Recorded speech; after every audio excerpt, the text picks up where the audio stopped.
First, it's the biggest tax reform in more than 3 decades. Congress passed the bill overnight. It's marketed as tax cuts for the masses, but some fear it will hurt the poor.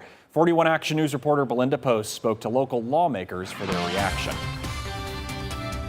The Tax Cuts and Jobs Act passed the Senate narrowly in the middle of the night, with many Democrats saying they didn't have time to review all of the amendments.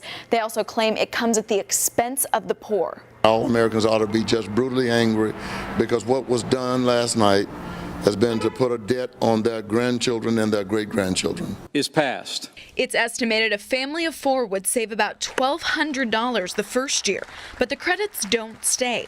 By 2027, everyone making less than $75,000 would see a hike, but the corporate tax rate that drops to 20% stays. The CBO says that all that adds $1.4 trillion to the deficit over 10 years. Missouri Democrat Senator Claire McCaskill says she's mad and sad, tweeting it was a one-party project and that it was jammed through in the middle of the night. Republican Representative Lynn Jenkins, on the other hand, says that they'll continue rewriting a broken tax code. We're very close to fulfilling our promise to give Americans a simpler, fairer tax code. Representative Emanuel Cleaver says that he was given the House version immediately before voting. He and other Democrats weren't allowed to make amendments. I represent 800,000 people in the state of Missouri, and 800,000 people in the state of Missouri had no opportunity to express themselves through me.